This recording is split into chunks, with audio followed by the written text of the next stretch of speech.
Okay, so we gonna talk about it. Pastors, preachers, clergy, you name it, and money. So I know in the church, by and large, there is a lot of stigma surrounding how much a pastor should make. There's a lot of issues with, yo, should a pastor be so flashy? Should a pastor dress up? Should they have a certain kind of car? Should they wear certain kind of watches? Should they make a certain amount of money? And so I want to challenge you on this episode to maybe rethink how you look at preachers and their purchases, or maybe I'm going to confirm some things that you already felt. Either way, we're going to keep it real. So, pastors and money, preachers and their purchases, huh? Where do I begin? Listen, as a pastor myself, I've always been challenged. I'll keep it 100 with you. I've always been challenged by the idea of not making people look at me a certain way, or having people, covet what I have, or say, yo, look at what he's wearing, or look at the car that he's driving. I get real funny about that, to be honest, 100%. I get real funny about that because I never want for anybody to struggle, or for anybody to get, envious of me, or to want the things that I got, because it's not all about that, right? It's about following my lifestyle, following the virtues and the faith and the righteousness of God in my life. But you can't help it, man. When you're a public figure in any respect, and I'm not trying to sit here and say that I'm famous. I'm just talking facts. When you're a public figure, even in your community or whatever small circle you're in, people look at you and people pay attention to what you do, what clothes you wear, what shoes you wear, what car you drive, what kind of house you live in. And I'll honestly say, man, God knows I've tried to be respectful of people. But in more recent years, I felt the freedom to say, listen, man, I'm going to rock my sneakers. I'm going to rock my J's. I'm going to rock my Nikes. I'm going to rock whatever special edition Adidas, whatever I got, I'm throwing it on, and I'm going to coordinate. I'm going to be fresh with my outfit because that's my Sunday's best. And people can look and say, yo, well, how much were them Jordans? But yo, here's the thing. And especially with this whole preachers and sneakers thing that's blown up on Instagram, here's what I want to put out there. A pastor wearing a pair of $100 shoes, to me, I'm not tripping, right? I got $100 sneaks. The most I paid for a pair of sneaks, keep it a buck with you, I paid $200 for a pair of sneakers before. Now, I will say this, and I will say a lot of pastors are in my situation where working at a church is not all they do. And as a matter of fact, if they worked at a church alone, they couldn't afford that stuff, because I couldn't afford that kind of stuff when I just worked at a church only. And for number two, if they just worked at a church and didn't have another job outside of it, they probably have different priorities, because you can only stretch so much, and you got to make sure the fam is taken care of. So as you have a little bit more leeway, like I've had to have some more leeway, to have a little bit more money to play with, some more discretionary funds, I've played a little bit and did a little bit of shopping. Right? Now, oftentimes what people see with preachers and pastors and clergy is they say, oh, they got all this money. Look at them. They drive in the car. They got this, they got that. But a lot of what you don't understand is business endeavors they're doing on the side.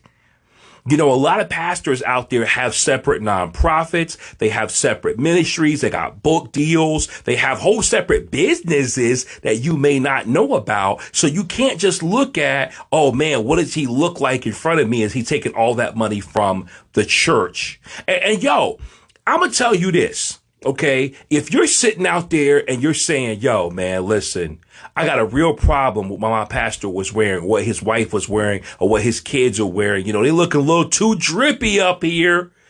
I got a problem with what the worship team is wearing at church, whatever. If you got a problem with that, here's the thing. Instead of going off and saying, yo, man, they ain't doing nothing right with the money. How about this? How about you do the right thing and say, hey, where's the money going? Because I tell you what, in a nonprofit organization, there has to be a certain level of transparency and disclosure. You can ask, and reasonably, they can provide you that info so you can say, okay, cool. You know what? I know that everything is on the up and up, right? But let's talk about what happens when you feel like the money is funny. What happens when you saying, yo, man, my pastor's coming through in a Benz, a Beamer, and that's all he do is preach. I don't see him do nothing else. I don't think he got another business. I don't think the brother is doing anything but preaching, and he's making a grip. My man got racks on racks. Let's talk about what happened with Hillsong in a situation like that. They were racking it up on other people's money, on donations. I'm gonna say 100%, yo, fam, I think that's wrong. I think that's wrong.